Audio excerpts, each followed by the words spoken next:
Boa noite a todos. Graças.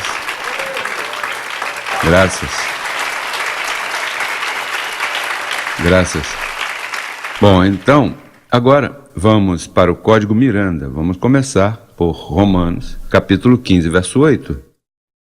Notem o que diz Romanos 15, 8. Estes são ensinos de reforma mundial. Aí que está o código, por isso chamei de Código de Jesus Miranda. Diz: pois digo-vos, é Paulo falando, que Cristo Jesus veio ser servo da... Olha, ele não foi servo da incircuncisão, de fato ele não pregou a incircuncisão, que é o evangelho para nós gentios. Ele foi servo da circuncisão. E o que acontece se tu imitas Jesus de Nazaré?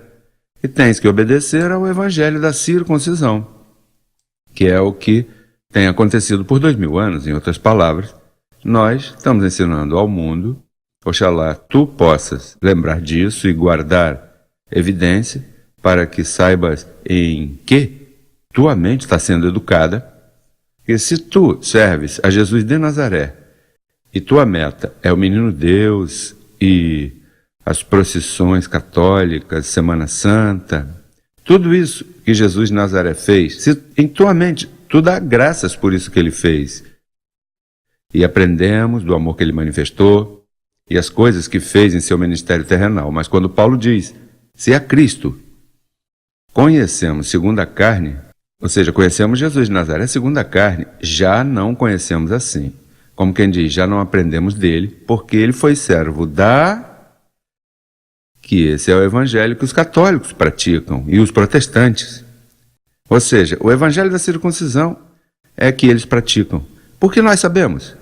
Facilmente, você diz... Você crê em 1 de Pedro, 2 de Pedro, Tiago, 1 de João, 2 de João, 3 de João, Judas e Apocalipse? Oh, esses são livros santos da Bíblia. Pois esses 8 livros são da circuncisão. E eles mesclam com os 14 da incircuncisão, porque é como misturar água com azeite, com óleo. Não pode, ou tem água ou óleo. Mas dizer não, é que tem que se aplicar os 27 livros. Não pode aplicar isso. Eu explico, porque são evangelhos diferentes, isso é tudo. Eles dizem, não, é que ele usa 14 livrinhos.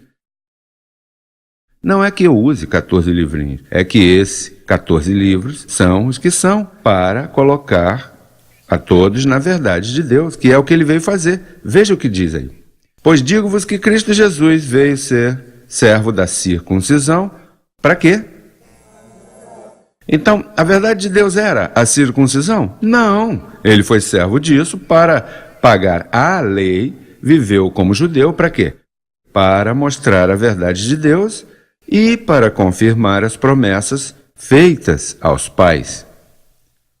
Em outras palavras, que todos os do velho pacto, Moisés e os patriarcas, quando ele cumpriu a circuncisão, os livrou da lei, porque nenhum deles puderam cumprir os mandamentos de Moisés, nenhum homem pôde cumprir a lei, então se sentiam condenados.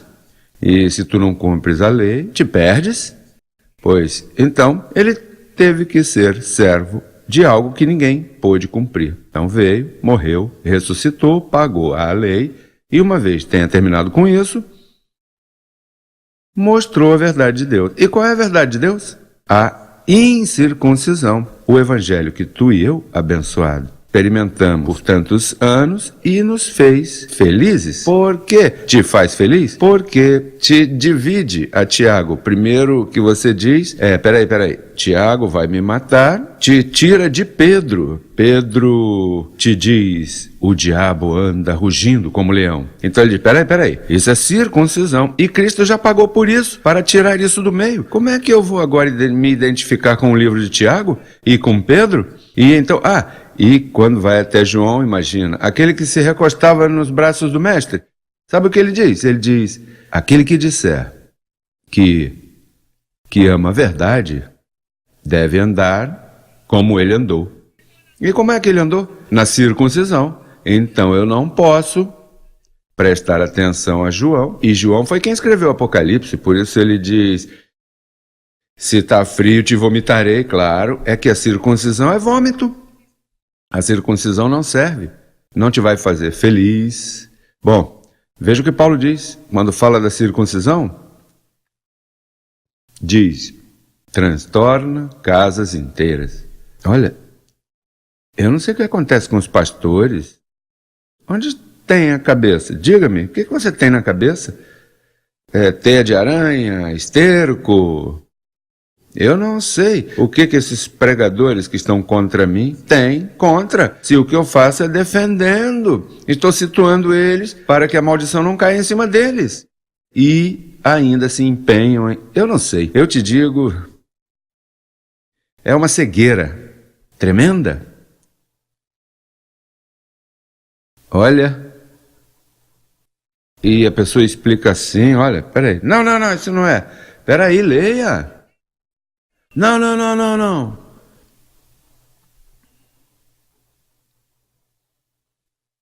Por isso, às vezes, me dá até vontade de falar mal, porque é que isso molesta, aborrece. Pois digo-vos que Cristo Jesus veio ser servo da circuncisão. Com que propósito? Então a circuncisão era a verdade de Deus. Então ele foi servo dela para quê? Para mostrar a verdade de Deus e para confirmar as promessas feitas aos pais, aos patriarcas. E veja o outro verso, que lindo. E para que os gentios glorifiquem a Deus por sua misericórdia. Como está escrito, portanto, eu te confessarei entre os gentios e cantarei a teu nome.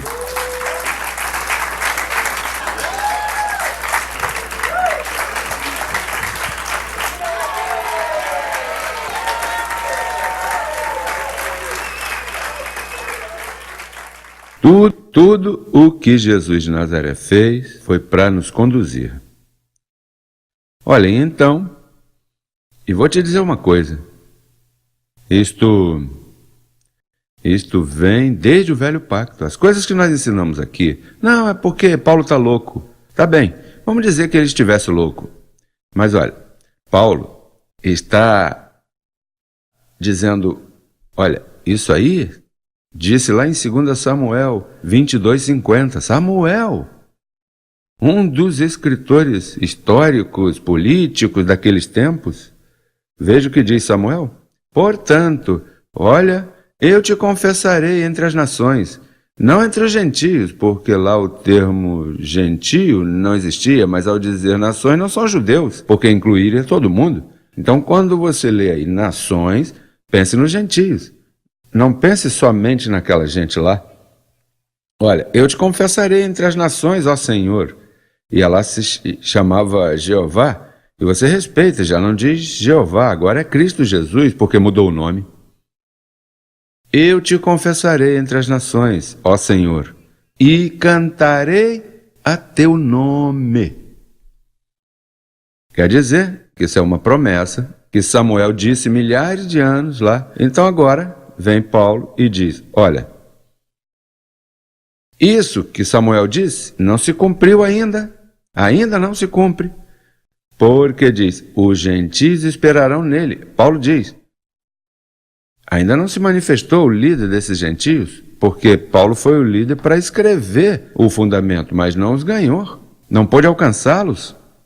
E outra vez diz, alegrai-vos gentios com seu povo. Isso é um Salmo 117, correto. Então diz o 15:11, e outra vez, louvai ao Senhor todos os gentios e magnificai-o todos os povos. Há outra escritura mais para isso? E outra vez diz, agora vem Isaías, outra vez diz Isaías, estará a raiz de Jessé, e o que se levantará a reger, se levantará para quê? E não havia se levantado nos tempos de Paulo? Não, está falando aí de futuro. Diz, olha, isso não é ainda, eu estou escrevendo o fundamento, mas vai se levantar a raiz de Jessé. E a raiz de Jessé é o renovo. Você está fazendo história comigo aqui. Essa escritura está se cumprindo aqui.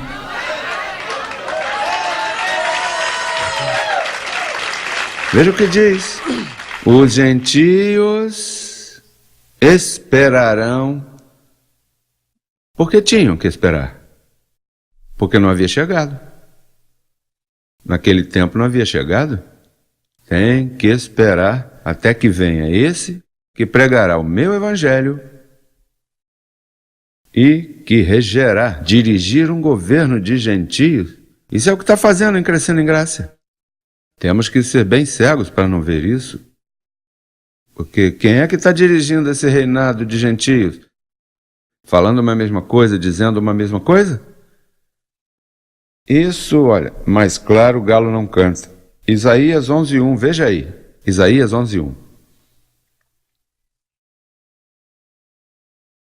Sairá uma vara do tronco de Jessé, isso foi Davi, e um renovo retornará de suas raízes. Esse sou eu. Diz, veja o que diz, olha, e repousará sobre ele o Espírito do Senhor. Espírito de sabedoria e de inteligência. Espírito de conselho e de poder. Espírito de conhecimento e de temor do Senhor. E lhe fará entender diligentemente no temor do Senhor. Não julgará segundo a vista de seus olhos. Não conhecerá ninguém em carne. Pode vir com um brinquinho, pode vir uma mulher por aí meio desbotada, como vier, num corpo assim ou corpo assado, pode vir como der na cabeça, de calça comprida. Diz, e nem arguirá pelo que seus ouvidos ouçam. Por isso aqui você não tem que preencher uma ficha. Sabe que tem igrejas que tem um questionário? Diz, você casado quantas vezes? 2 vezes. Não qualifica para diácono. Já começa, não qualifica para diácono. E que mais? Já foi preso? Sim. Não pode participar na tesouraria. Então, que preferência sexual tens? Bom, eu me chamo Monse.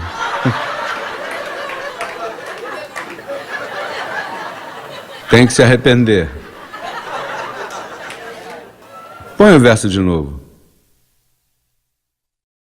Senão que julgará com justiça aos pobres e arguirá com equidade pelos mansos, os humildes, os mansos da terra, e ferirá a terra com a vara de sua boca. E com o espírito de seus lábios matará. Como é que se mata o ímpio? Identificando 2 sementes, lobo e ovelha.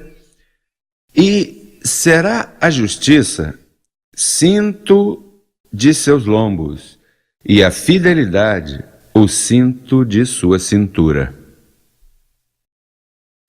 Pois esse é o descendente, eu sou o descendente.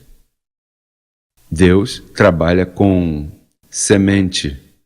Eu pensava que Deus... E alguém me perguntava assim, por que você? E eu dizia, poderia ter sido Pedro Navalha ou Juan não sei quê, mas depois o Senhor, não, o Espírito do Senhor em mim me repreendeu e disse, não torne a dizer isso. E então me revelou isso e disse, eu te escolhi, a ti, porque tu vens da linha ou da veia profética de Davi. Quer dizer que Jessé era minha família. Imagina como era mal esse senhor mais.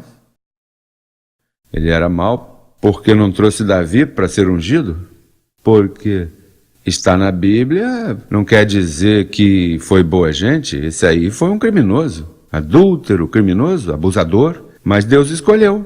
É que as pessoas estão por obras e dizem, não. Mas é por isso que lá em Porto Rico dizem, mas você foi viciado em drogas? Então, tremenda honra que eu tive que passar por ali e sair vivo. Assim eu posso compreender a todos que vêm a mim e dizem, não, mas é que Jesus não poderia ter sido. Como é que você vai ser Jesus Cristo homem se foi um viciado em drogas? E como Davi pôde ser o salmista e foi um adúltero? E como é que Moisés pôde ser o mediador da lei e matou o egípcio? E se casou 2 vezes? Deus não está... A conduta é boníssima e a pessoa trata sempre de se portar o melhor possível, mas isso não é o que elege você. Por isso é que você tem que ter limpa consciência. Ninguém deve te menosprezar. O que aconteceu contigo, automaticamente você pega a tua vida e diz, não te nego, Senhor. Aquilo que aconteceu comigo quando eu tinha 5 anos, 10, 15, 20, tudo obra para o meu bem, não te nego. E recebo que isso me obra para bem, para tomar melhores decisões no futuro. E já, para fora, para a lixeira, para a rua, para o quartinho de bagulho, já.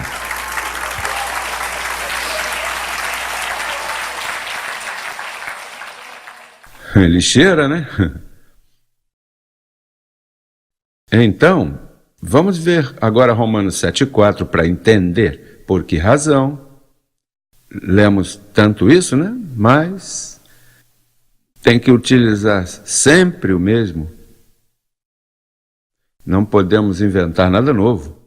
Romanos 7,4 diz, assim também, vós, irmãos meus, morrestes a quê? Morrestes à circuncisão, correto? A lei, circuncisão, vá aplicando esses termos. Morrestes à circuncisão mediante quê? E qual era o corpo de Cristo? Jesus de Nazaré. Então, para que sejais de quê? Não de Jesus de Nazaré. Então, tu tens que ser de quem? E qual é esse outro? O que ressuscitou dos mortos. Com que propósito? Por vontade de José Luiz de Jesus, a fim de darmos frutos para Deus. Agora a pergunta para ti, que estás me vendo pela internet, é esta. Tu és do outro ou continuas com o Jesus de Nazaré? Te dás conta? Aí já falhaste, já perdeste a prova, tem que fazer de novo. Se tu não és do outro ainda, tu estás em adultério espiritual. Teu pastor é um adúltero espiritual, tua denominação é adúltera espiritual porque está com 2 maridos. 2 maridos. Isso é o que diz o verso 1 e 3. Vamos ver Romanos 7,1 para que vejas a analogia do matrimônio, como apresenta, tão interessante. Veja o que diz. Eu recebo que hoje, ainda que seja, alguns 15 ou 20 mil pessoas são iluminadas, verdade?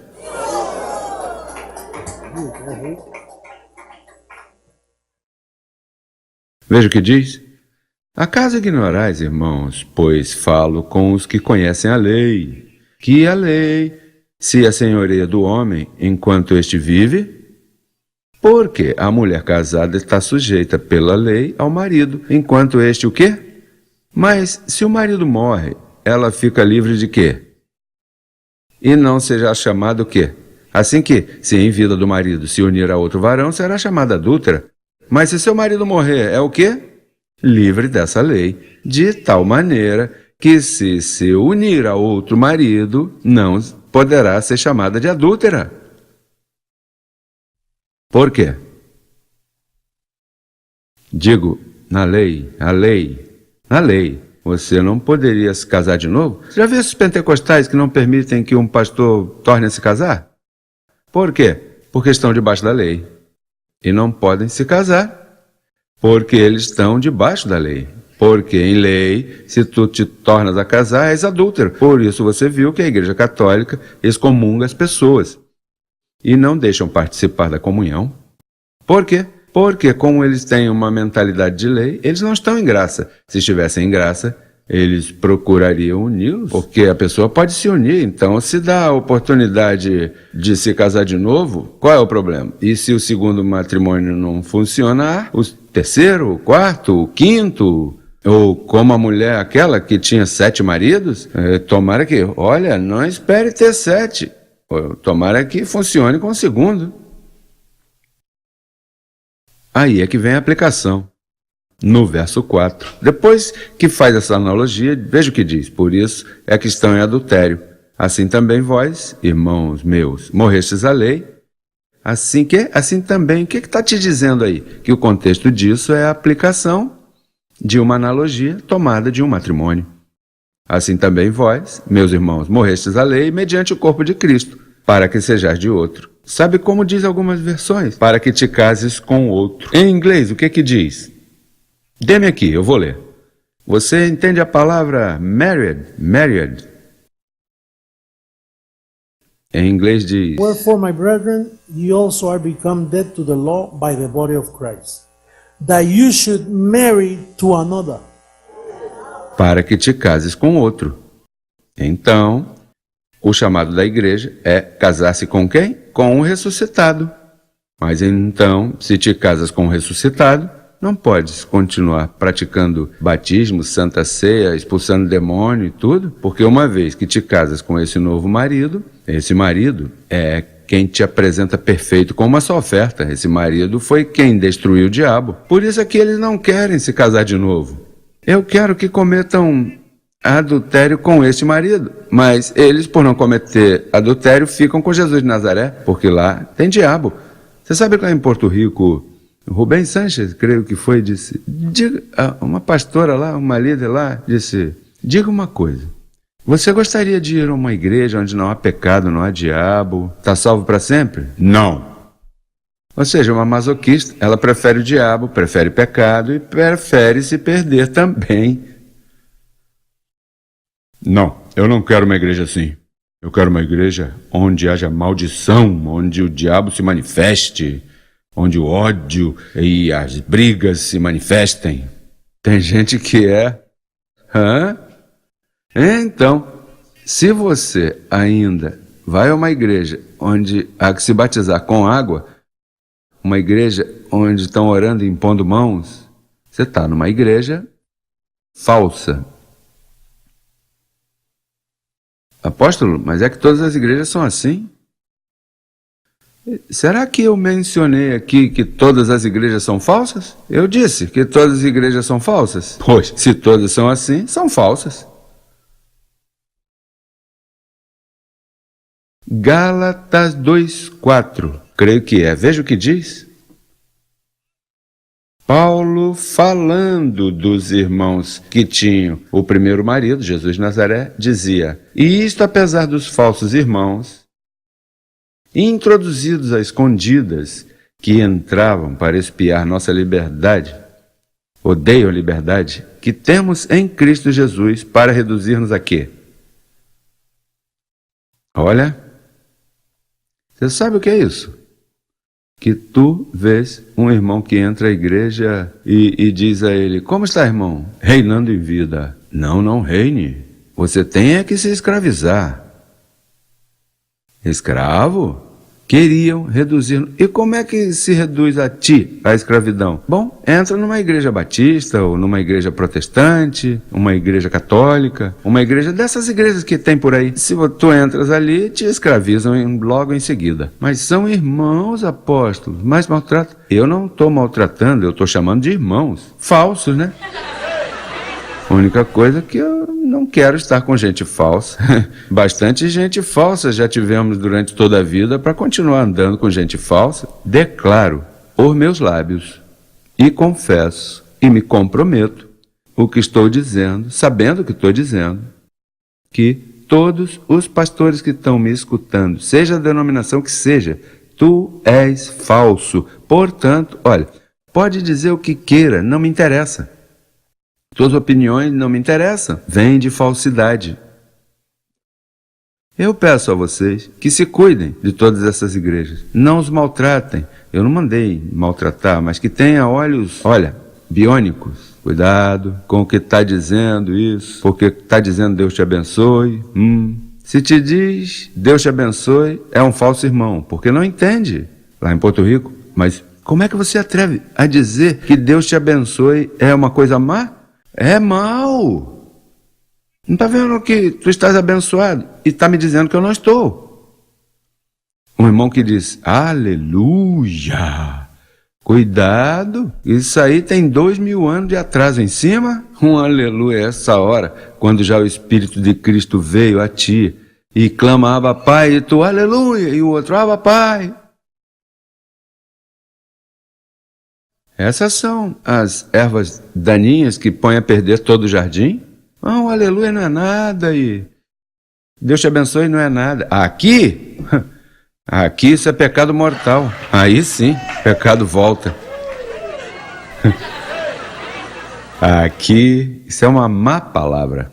Isso é pior do que mandar alguém pro cara nesse ministério. Você tem que corrigir como fala, tudo isso tem que ser corrigido. Assim que este foi o Código Miranda. Terminamos. Falsos irmãos, por manter a vista em Jesus de Nazaré e andar com o marido equivocado. Adúlteros.